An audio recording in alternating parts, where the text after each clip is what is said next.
Um, Melissa sent out an email. I apologize. I don't remember. I didn't look to see exactly who it went to before. It may have just been to myself. To say that she had a work thing come up late, and so she very well might not make it. And then I don't see a great place on the agenda to necessarily talk about this, but I know that Clint has announced that he is going to be resigning from some subcommittee. He has just found that he's got too many other commitments, and so we are in the process of engaging our alternates. So Wanda sent out a message to them earlier this week to see who might be interested in taking on a full spot on the committee, and so we'll follow up on that as we go. Excuse me.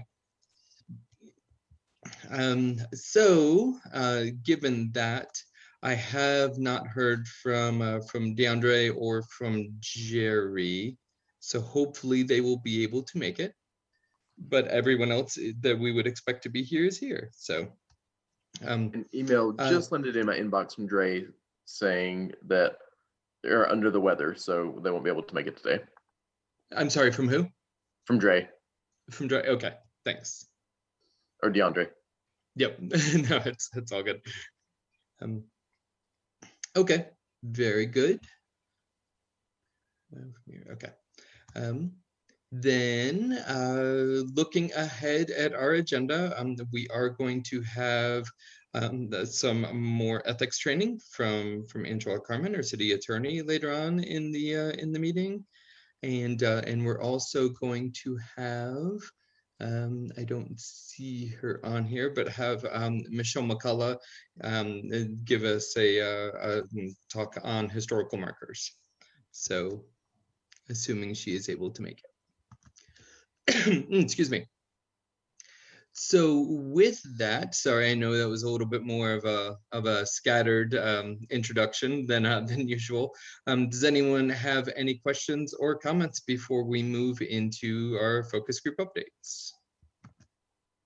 I'm having a little trouble finding my copy of the agenda. Do you mind, is there a link that you could drop in the chat? Oh, sure. Give me a second.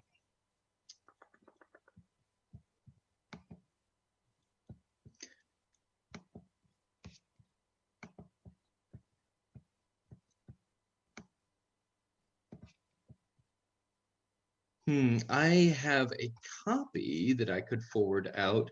Jamie, do you by chance have a link, or is there an easy way to share it?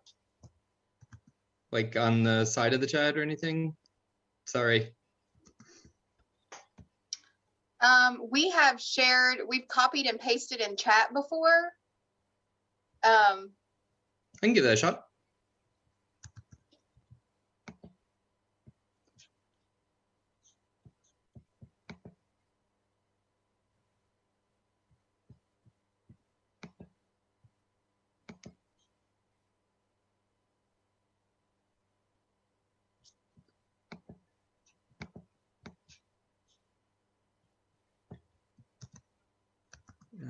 Okay. Chat.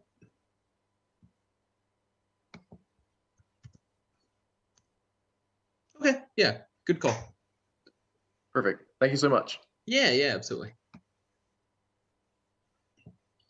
Okay, well then we will go ahead and jump in and do housing, which Jake and Mir, looks like you were the present people from housing. Yeah, well, I have a few things I can share, and Mir, please jump in if there's anything you want to add. Our working group usually meets once a month in between these subcommittee meetings. We did not do that because of the holidays this time, so we just had a few email exchanges. But we do have our next meeting coming up on December 11th. A few things we talked about is, I know during our last subcommittee meeting, there was reference to some kind of existing housing coalition or organization or group that would be a really good venue through which we could do some of the education and outreach. And it sounds like the new staff the city is bringing on will be able to work with that group. And I was just kind of curious if I don't remember the name of the housing group exactly, or whatever that existing group of coalition is, but I wondered if we might invite a representative from that meeting to maybe join our January subcommittee meeting, just so we can have a better understanding of what they do and kind of have that conversation.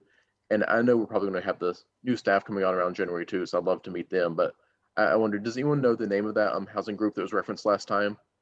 And if there might be someone from that group we can invite to this space? Do you know any of the names of the individuals who are involved in that, Jake? I'm sorry, I don't. I just know last time it was mentioned there was some group. I'm sorry, Director Allen, Abra, huh? You were saying? Yeah, sorry. It's the Affordable Housing Coalition. Is that what you're talking about, Jake?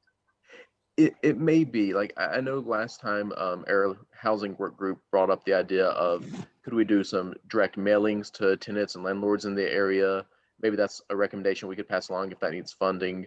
But it sounded like there was some kind of existing housing group or discussion group or space that would be, it sounded like a good group to work with for this. And I was just wondering if we could get a representative from that group to come over. And maybe it was the affordable housing group, or maybe it was some other landlord group. Jake, I know what you're talking about. No, you're talking about our eviction diversion network.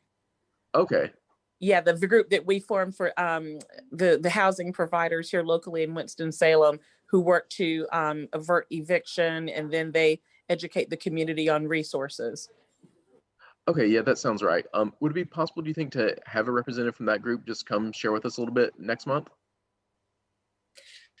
Well, we're all members of it. Me and Adolfo, my staff, we can share information specific to that group if that's what you're wanting. But if it's more affordable housing focused, then we could get someone from that coalition, which is more or less an advisory board. Yeah. Yeah, I think whether it's learning more about the eviction group or the affordable housing group, I think both of that kind of education could help our housing work group kind of understand the resources better. So yeah, if that could be on the agenda for a future meeting to hear more from you or the others who are involved with the eviction group as well as from the affordable housing group, I think that could be useful. Mir. So I think part of what we were talking about in that regard was around, thinking about what kind of communication are we putting out and to whom and how, and sort of particularly how to reach landlords, how to reach tenants. So yeah, maybe it would be helpful at some point. I don't know if it's that early when we get to the point of sharpening that kind of recommendation area, just so that we can understand, and maybe that's also part of the communications group, is sort of understanding how those networks of communication might function and how we can harness that resource along with other resources to do that like push work, I think.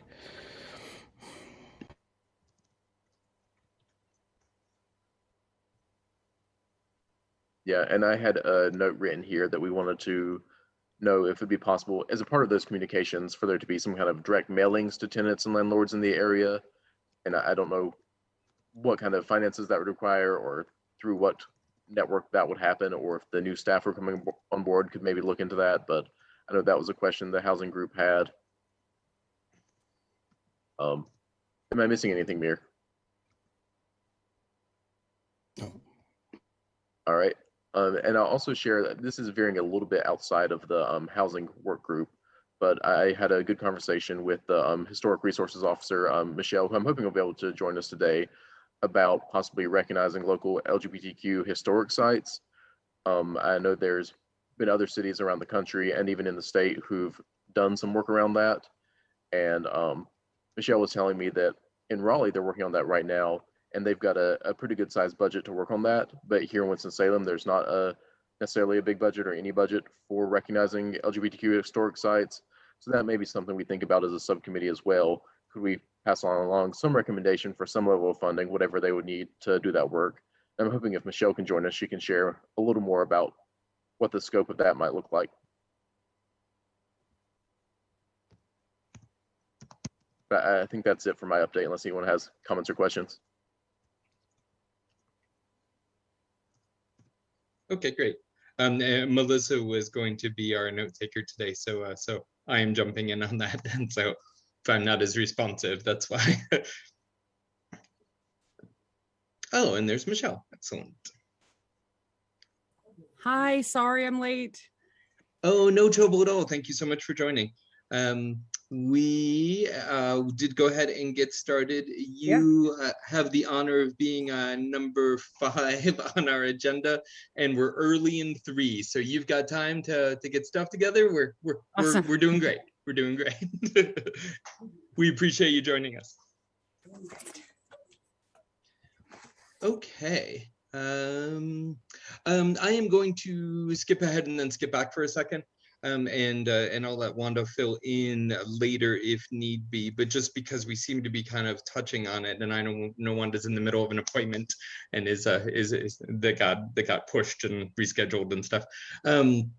Is that she was mentioning to me earlier that she is hopeful that that we will be able to make the two new hires, the 2 new NDO hires on her team by the end of the month. That may or may not happen because of HR and everything, but that some candidates have been identified and have been recommended, and they're hopeful that that come January we're gonna be cooking. So it just, I wanted to give context because that's probably going to come up as we're making more of these more of the focus group updates. But I'll let Wanda speak more to that potentially later, and if that's all, then that's all. So. Okay, well, we will go ahead and move on to 3B. Oh, is that just Jerry? Excuse me. Which I believe is just Jerry now that Clint has resigned, and of course Jerry is not with us today. So before we skip over, does anyone have any thoughts or comments on economic mobility? Okay. This is probably early, but I just want to kind of get it in people's thoughts. I know Jerry hasn't been able to make a lot of meetings, and then if Clint is resigning, we might want to go ahead and give some thought over the next month as to what we'd like to do there. So if you are interested in potentially jumping on to that subcommittee, or I can't remember what exactly we're calling the focus groups, jump onto that focus group, or if we want to sunset it. I don't necessarily think that's true, but anyway, if anyone has any interest in that or has any thoughts in that area, definitely feel free to share them by email or to speak up in this meeting if you've already got your thoughts collected, or to kind of be ready to maybe talk about it next month so that we don't lose too much traction on that. Excuse me. Okay, given that, any questions or thoughts there? We will move on to 3C, outreach visibility. And I am so sorry about this. Amaris, is it Amaris or Amaris? And I know you've told me before, and I super apologize. No problem. Can you hear me okay? Yes. Yes. Okay. It's Amaris. Amaris. I had that in my head at one point, and then I convinced myself it was wrong. I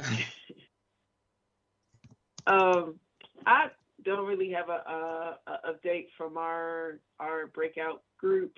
Okay. We've actually been having a little trouble finding our stride with communication, but yeah, I'll work with DeAndre to really try to improve that and follow up on some of the things that we started. So okay. But since our last meeting, we haven't really, I don't have any updates since our last meeting. I very much understand. And with Thanksgiving and everything, this was a busy month. A lot of people traveling, a lot of people going places, so not a problem. For city, oh yes, Jake.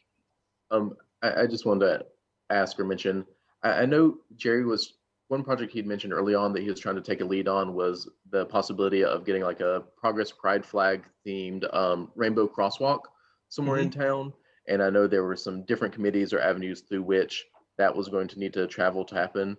But if this subcommittee itself is having some turnover and some inactivity, I wonder if that's just something we can think about even if we're not the folks moving that ball forward, in whatever our final recommendation is, just to express support for kind of more LGBTQ related symbols and signs of support, and the crosswalk specifically, if that may not be moving forward down the other avenue as much after all. Yeah, that's a really good point. Let me get that down.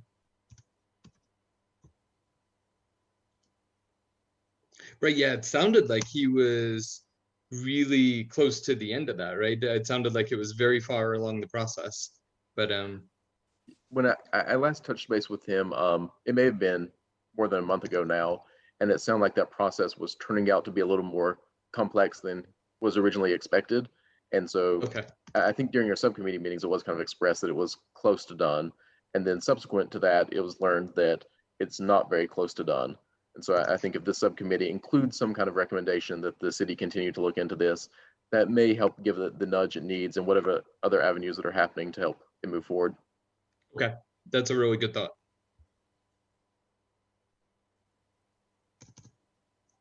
Okay, any other thoughts on outreach visibility? Okay, from a city facilities perspective, that's myself.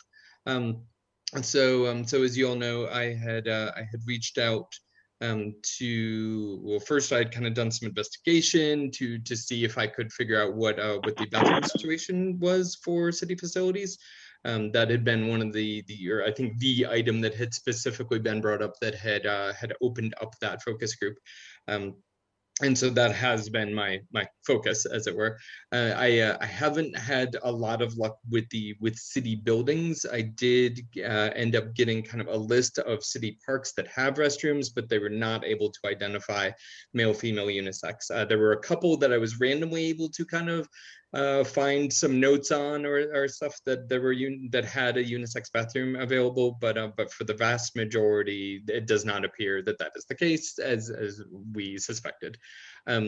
I am kind of at a not at a wall there, but I wanted to share with the group, like that's where I am. I don't know that I'm going to be able to get more fact finding on that without like a specific kind of goal in mind.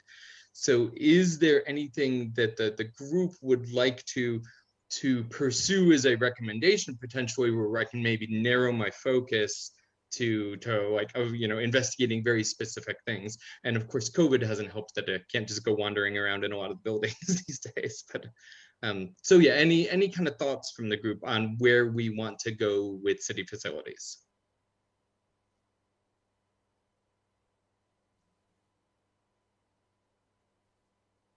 I don't know what the exact end product or goal is from all of this work, but if there were some kind of list created where you wanted to prioritize, like actually having some people go out and canvassing and just physically checking and making some notes, I'd be happy to be one of the people who would help go around the city and check out a few places. Like if you want to give me 5 places to check out or 6 or 7 places to check out and say, hey, go document what kind of facilities are available here.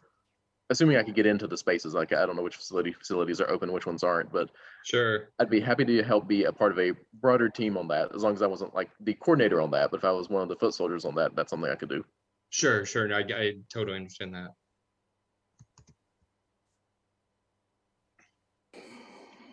Is there wording in the ordinance about restrooms? I know we've sort of touched on this before, and especially in relation to multi-stall restrooms. I know that's something that's been part of this statewide controversy.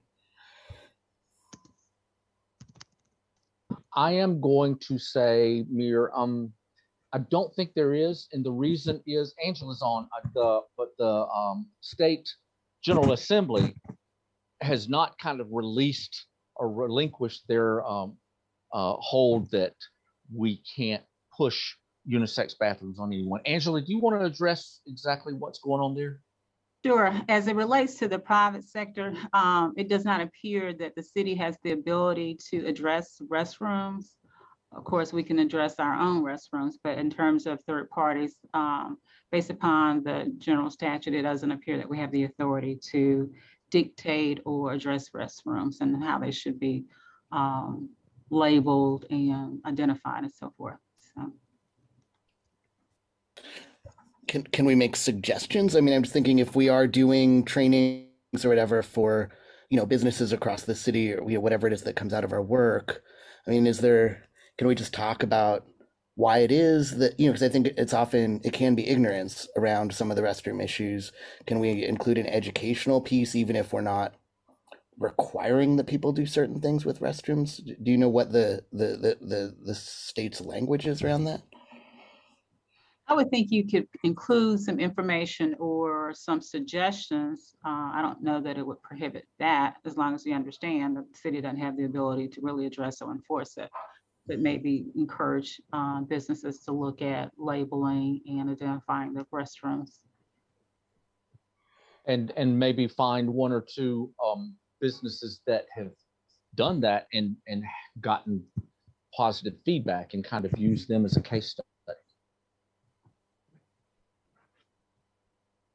I think that would be fine.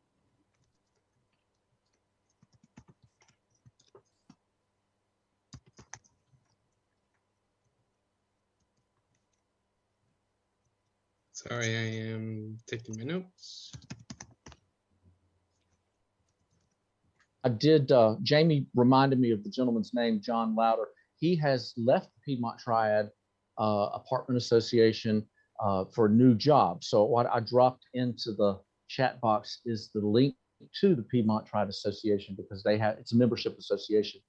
And since I think your target is wider than just affordable housing, to share information on the NDO and how that needs to be followed, that could be kind of a one-stop shop to hit a large number of complexes. Again, it's not affordable housing, it's all probably 100% market rate, but they need to know what the rules and regulations are as well.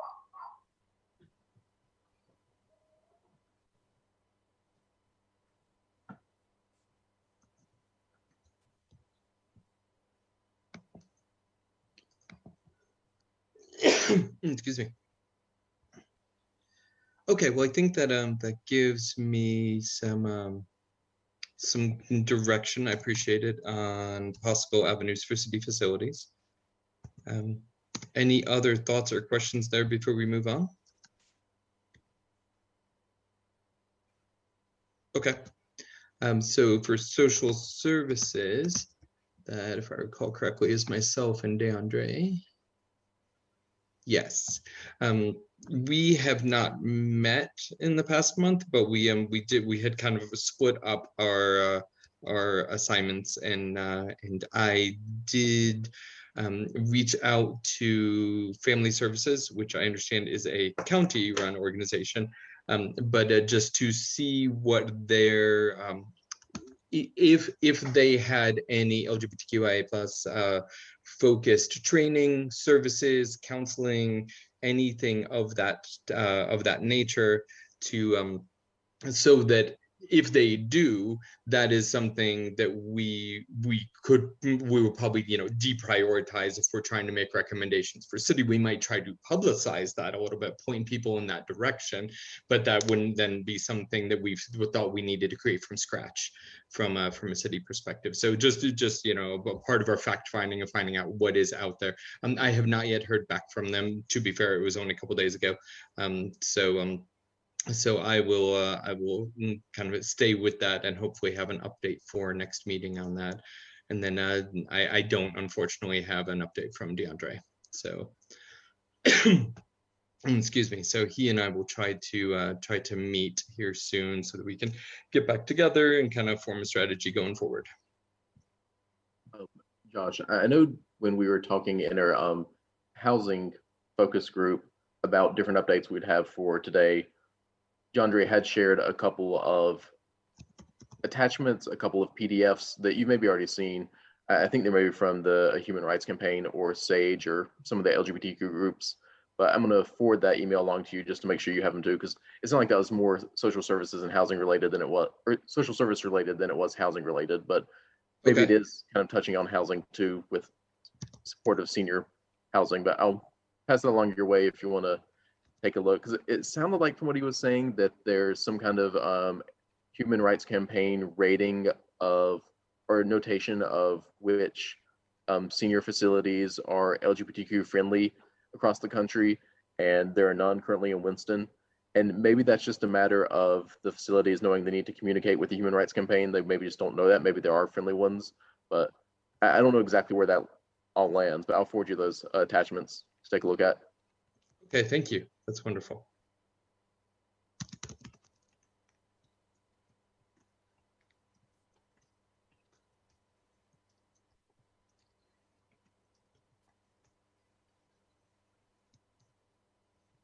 Okay, any thoughts or questions on focus groups before we move on?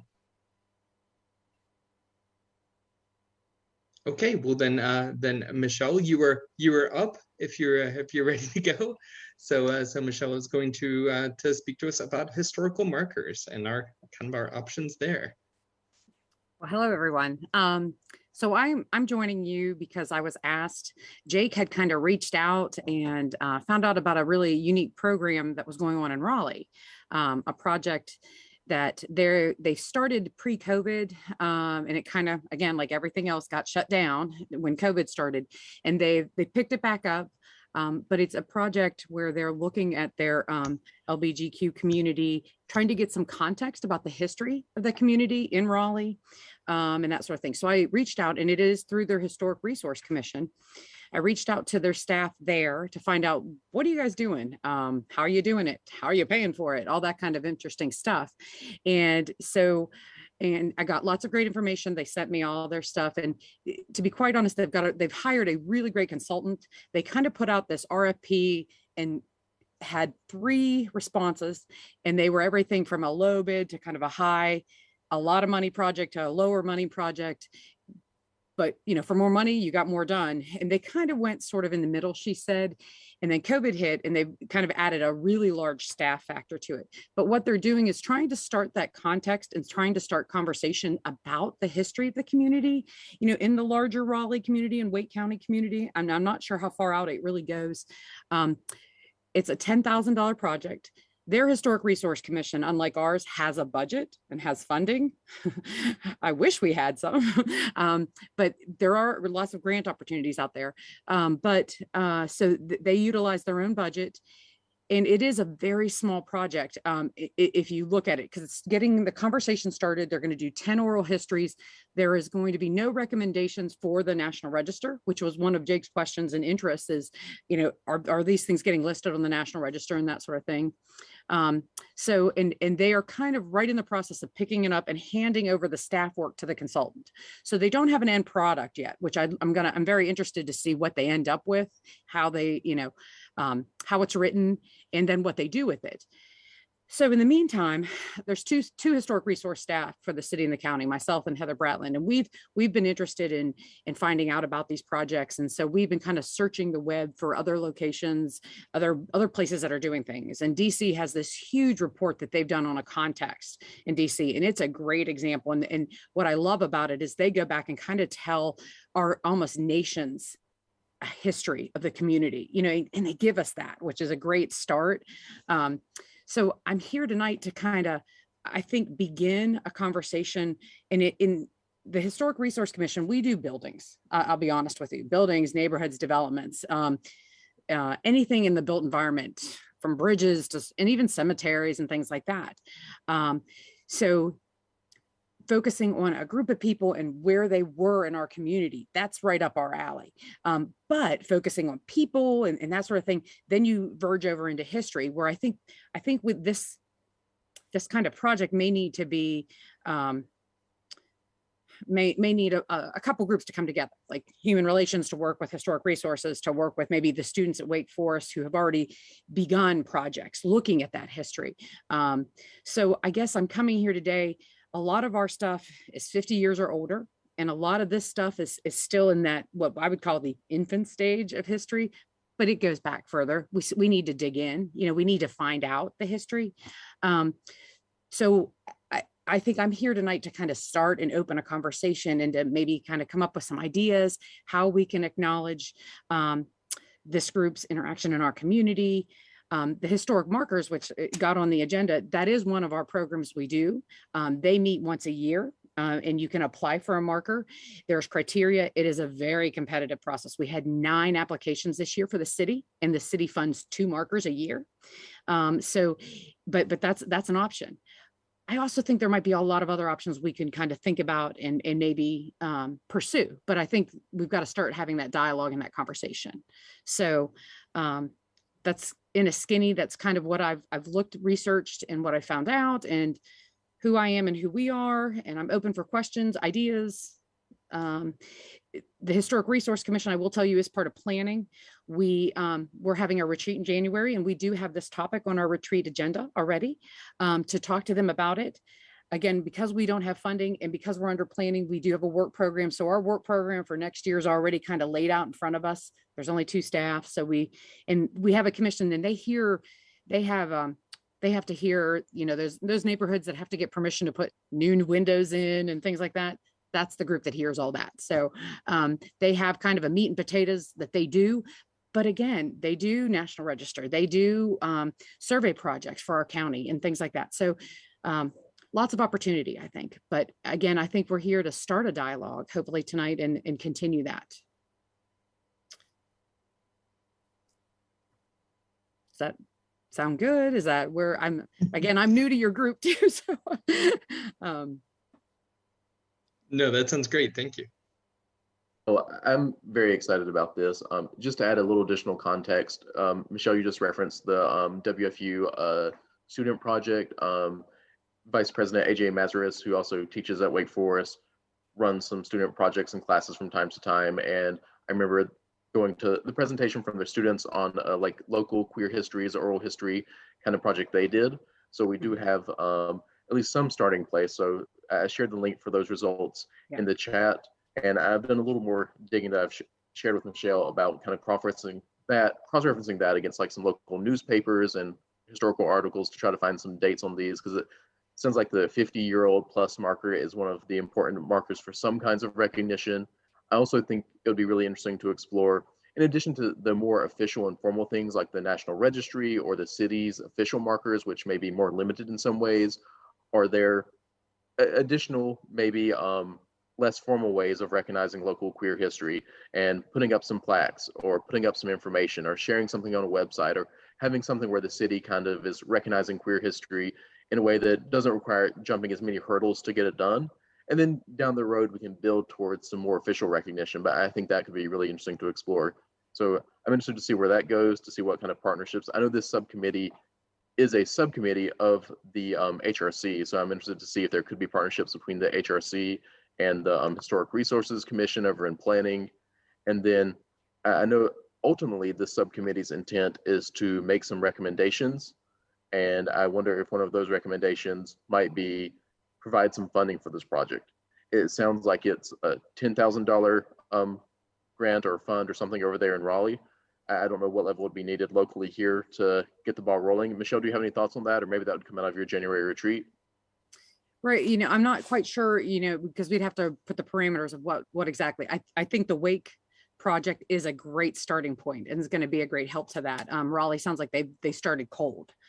So we wouldn't have to start so cold.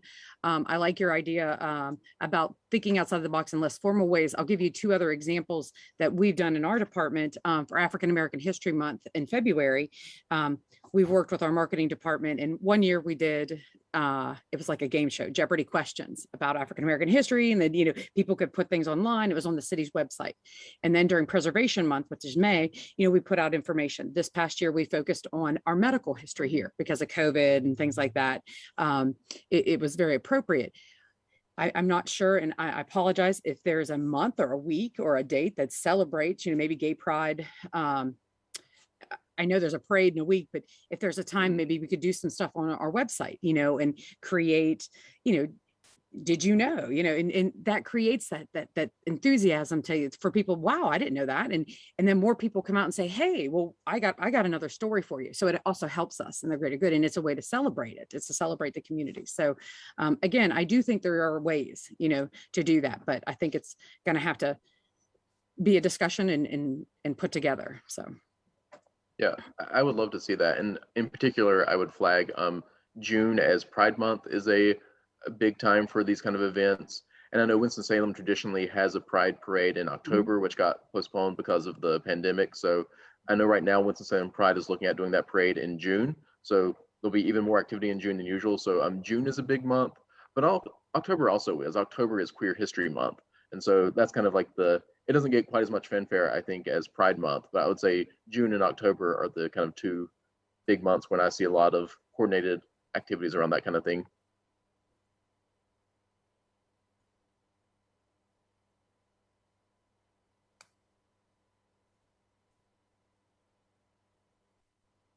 So again, I'm not sure of next steps. It might be working, Human Relations Department and our department kind of working together and trying to figure out next steps and how to proceed and that sort of thing. So. And Michelle, thank you. Yeah, I was going to say Councilmember Mundy has been trying to say something, I think. Oh, okay. Thank you. And Michelle, that's wonderful information. Thank you for presenting that. I wonder if along the way, we might want to consider capturing the stories of gay individuals who lived through, the maybe I can think of several who were gay and lived in Winston-Salem in the 1950s and 1960s. And, just like we're losing World War II veterans, and there's a big push to get their stories. A lot of us gay people at my age and younger, we didn't have to go through. I came along post Stonewall. So it would be good to hear the perspective and get the stories of those individuals as a verbal history. And I was going to ask if anyone knows whether Storyline still exists. That's it doesn't. Okay. The concept there was that they got two individuals to sit down and talk and share a story. But that may be something that we could revive, possibly in conjunction with a radio station that has recording equipment to get the verbal history of the gay community in Winston-Salem. Not necessarily to take the place of what you're talking about for historical markers, but to enhance. So that's just a thought to put on the list and consider. Well, and when we opened Union Station, we worked with Winston-Salem State University, and their archivists collected oral histories. When we collected them that day we opened, but we were collecting them beforehand. Again, Wake Forest already has kind of a professor that has started collecting these. So maybe, capturing that momentum, and maybe working with them to continue that effort. And maybe this group can co-sponsor, collection events and do something like they did with Story. We worked with Storyline too. The van is somewhere, and the Muse is another asset in our community that does presentations, and they like to collect stories too. So they may be another group to add to that list to be a partner with, so. And Muses, for those who might not know, the new name was the new Winston-Salem, the new Winston Museum that used to be on Marshall Street that will now be took the place of the old bankruptcy court, which is right beside the old train station. Where Willow's restaurant is. So if you like to eat, I know things by where things are to eat. I'm dropping some contact information in the chat if anyone wants to follow up with the Wake Forest folks. Dr. Mazaris is the person I think who oversaw this particular project, but I know Kayla is also very supportive of all of the LGBTQ work because they both work with the LGBTQ Center there at Wake Forest. So both good contacts, I think, for reaching out.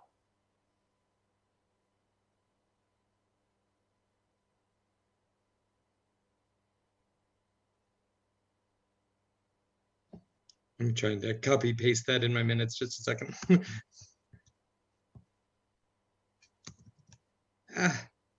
It's only picking up the first line. Why is that? Oh, well, I will come back and get that after. I can email it to you if it's easier for you to copy and paste from there. Oh, sure. Yeah, if you wouldn't mind, that would be awesome.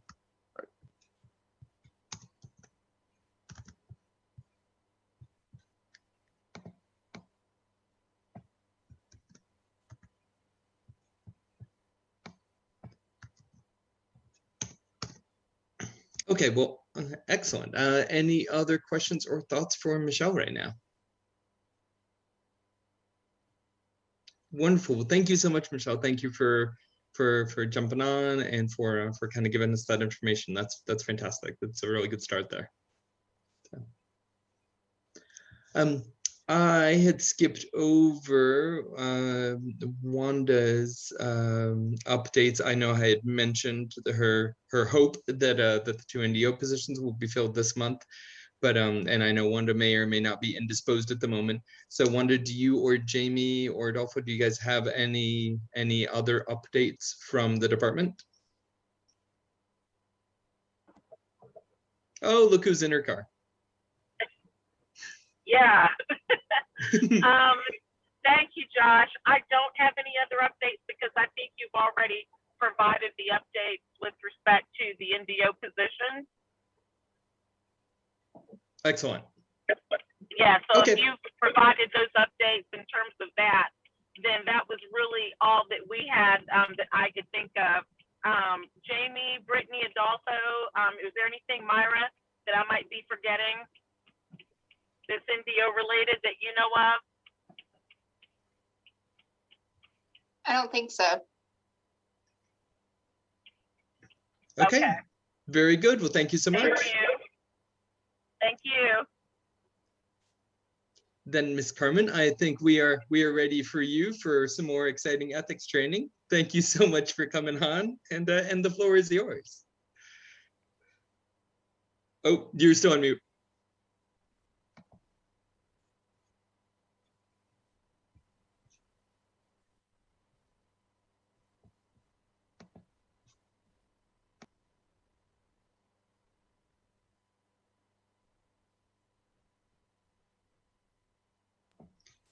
Angela, if you're talking, you're still on mute.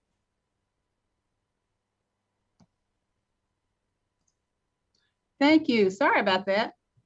Good afternoon, everyone. I hope everyone's doing well. I'm going to talk to you for a few moments about the city's ethics policy. Jamie, if you don't mind, go to the next slide.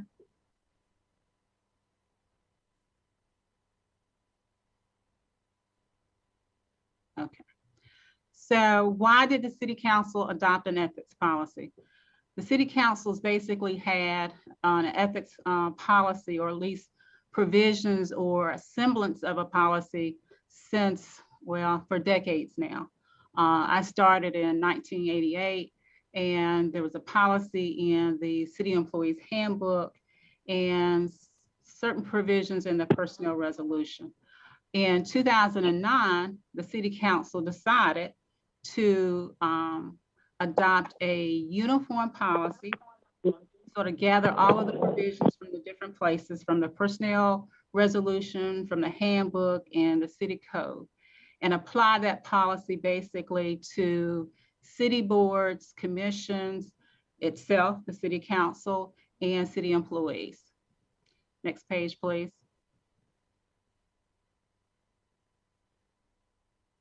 Okay, you can go ahead. I've already addressed that.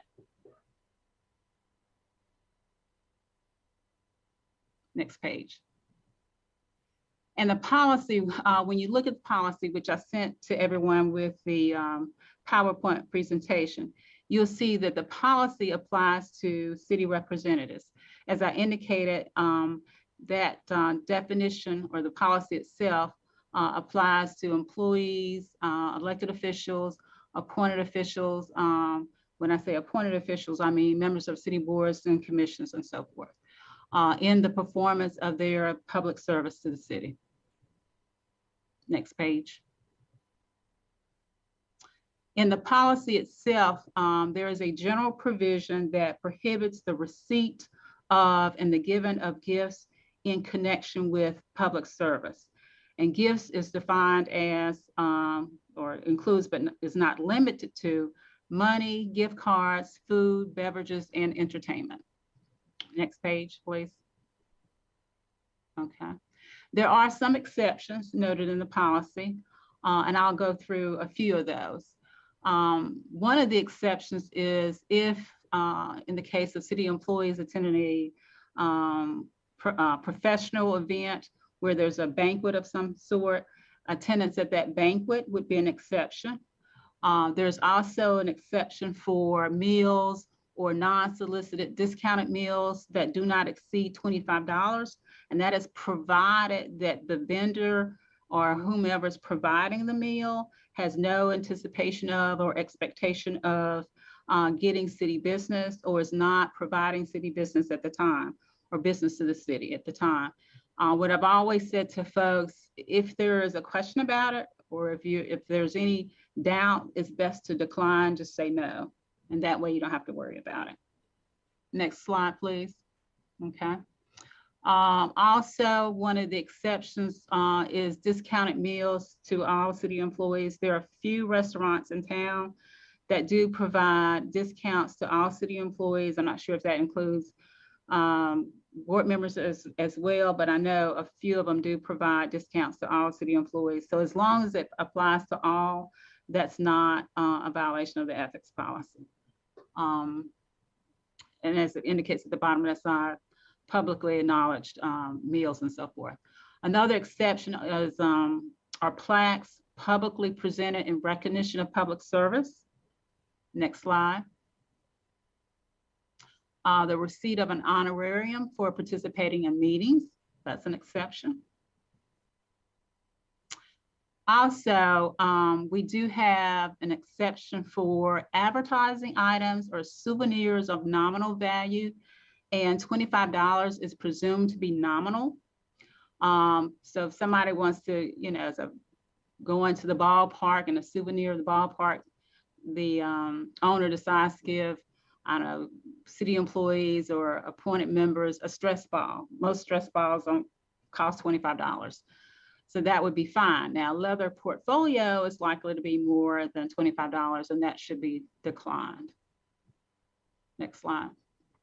However, there is a provision in the policy whereby, regardless of the amount, if it is clear that the gift is, or if a reasonable person would conclude that the gift is being made with the intent to influence an official action or decision, or to affect the performance of a city representative, or anticipation of a reward, then the gift must be declined, must be basically declined regardless of the amount. Next slide. The policy also prohibits the improper use of city property. So you can't take a bulldozer home and work in your yard, or use it for personal reasons and so forth. Next slide. Conflicts of interest. The policy basically provides no city representative shall seek or obtain personal gain as a result of information regarding a city action or potential action that is not a matter of public record. This is essentially the inside trading, inside information provision. So there's a prohibition on using that type of information. Next slide. Also, there's a prohibition on the disclosure of confidential information and using that information for proprietary reasons. Next slide. And of course, say no to bribes. Somebody tries to offer you money for a city contract or making a particular recommendation, then, as it says here, just say no. Next slide. This has come up a couple of times, and I'm not sure that I have done the analysis with respect to everybody on this subcommittee, but essentially, if you're on a city board, commission, or committee, there is a general prohibition against having contracts with the city. There are some exceptions. One clear example of why the city has this policy is, I guess, would be this. If you're on a board or commission that advises the city council with respect to selecting vendors for a particular contract or making recommendations for a contract, if your firm is one of those vendors that you may potentially be making a recommendation about, then that would be a conflict. It gives the appearance of, and could be actually an advantage for a board or commission members to serve on that committee that's making that recommendation. It certainly gives the appearance of impropriety. So there is a general prohibition on, I guess, citizens serving on boards and commissions and having a contract with the city. As I've indicated before, not sure what that is there. Excuse me. As I've indicated to others before, if there's a question, feel free to give me a buzz or contact the ethics officer. And right now, the ethics officer is Camille French, who's in the Human Resources Department. Angela, if I may, Mm-hmm. with this particular group being a subcommittee and focusing on the NDO study, the most pertinent way that this may pertain to them could be as we consider our options for training, because you know, we're in the process right now of trying to create some training modules that may be in different, touching on different protected classes of persons that are outlined under the NDO. So for instance, if someone does recommend a trainer and it's someone that we would have to contract with and pay and that type of thing, would you be concerned about that if it's something that was recommended by this particular group? And if this particular group, if somebody has an affiliation with that training entity? It would depend upon the affiliation. And what I mean by that is this entity someone that employs a member on the subcommittee, or is this an entity that the subcommittee member is just familiar with, may have worked with in the past, as opposed to being employed currently by that entity? Do you understand what I'm saying? Absolutely. And so, and that was the point I wanted to make, is like, if this is, for instance, a small LLC that maybe a committee member is a partner. I'm sorry, you're breaking up. Can you start over? I didn't hear everything. You were breaking up there. Did we lose her? Okay. Oh, here I am. I think I'm back. I was on mute. I muted myself somehow. Okay. Can you hear me? Yes. Okay. What I was saying is, perhaps if it was someone on the subcommittee who may be a partner or a part owner in maybe a small LLC that does trainings and that type of thing, would you be concerned? I would be concerned about that. And it may be that we could work through that by having that particular member excuse himself or herself from that recommendation. We just have to look at it more closely, but that might be an option. But yeah, that's something that we would definitely need to discuss. Okay. And I know it's a little different when you have nonprofits too, as opposed to a for-profit entity. So that can make a difference. Although the General Assembly is now looking at legislation, which I think actually may have passed, about if you are in a particular capacity and you serve on a nonprofit board, you may actually have to excuse yourself from voting on a matter that involves funding of some sort to that particular nonprofit board. So they're in the process of tightening up some rules. So I'll have to take a look at that as well and see if that might apply. But yeah, that would be something I certainly would need to know about. And kind of. And Angela, wouldn't all of those guidelines apply to close family members as well? Yes, there are some provisions that apply to close family members. In particular, in 14-234, it talks about whether or not you have a spouse, and I think there's some other relatives mentioned as well, who have a financial interest in the entity, and they're generally looking at no more than 10%. So if there's a spouse that's a part of that entity that's being recommended, yes, I would need to know that as well. So we could look at the particular statutes that would apply to that as well. City Attorney Carmen, I wonder if I might ask a question as well. Sure. Since you mentioned nonprofits, I currently serve on the board at the North Star LGBTQ Center. It's not an organization I have any financial stake in. It's a nonprofit and it's a volunteer role.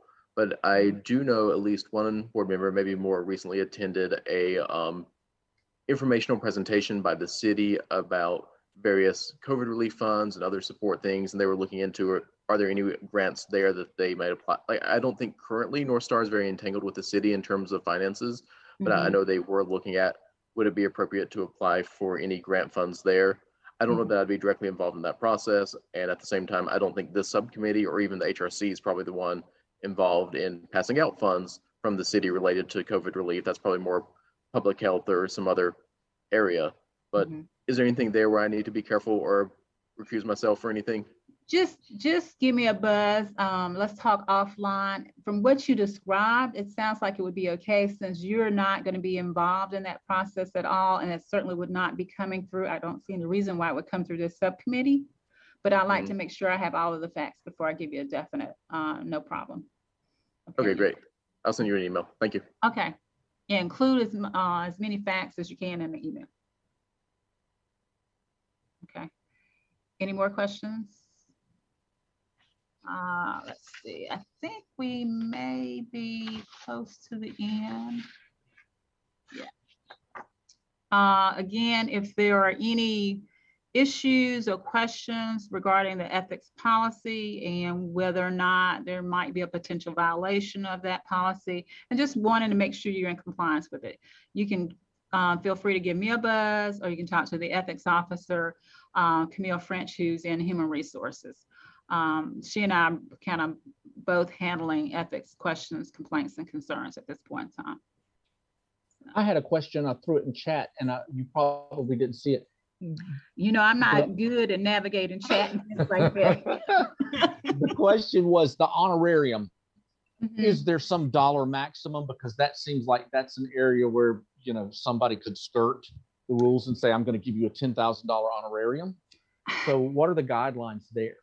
The statute doesn't really have a dollar amount in it, and I'll double check, but my last look at it didn't have a dollar amount, but I would think you would apply what is reasonable, what is customarily given for someone speaking at that type of event. If it's customary to give $50 and someone turns around and give you $5,000, I would say that's probably more than an honorarium. But yeah, does that answer your question? Yeah, the answer is there's not a firm answer, but you know, the average person, how would it appear and what are the odds? So that makes sense. I would look and see, you know, what have they done in the past and kind of what's reasonable. I would think if you start to get up into the hundreds, it's probably, you know, it's going to raise a red flag, and I would, you know, probably decline it or say, you know, make it payable to some nonprofit or something of that nature instead of taking it.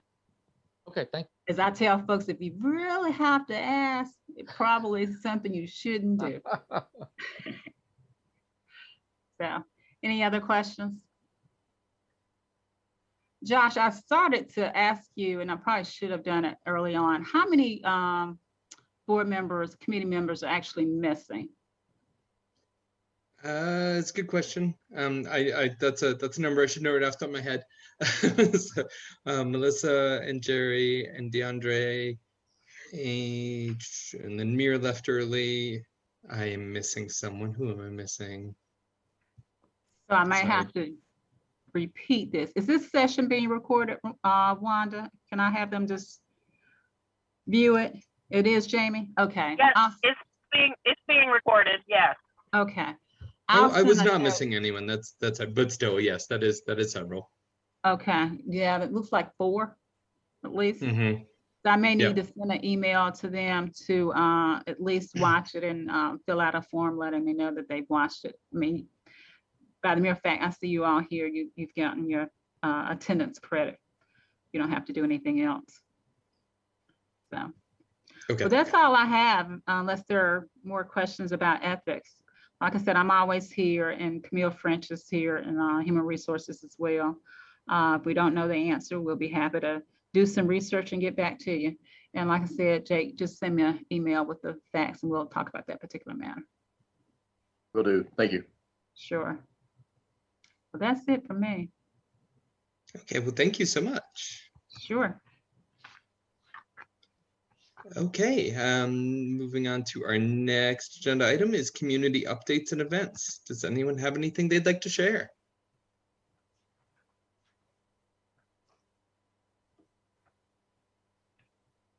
Okay, well, if we don't have anything else, then we will be adjourning. So I hope everyone has an excellent holiday season and celebrate in a way that seems great to you and your family. And we will meet again in early January. So everyone stay safe and have a joyous season, and we'll talk soon. Thank you so much. Take care. Be safe. Thank you.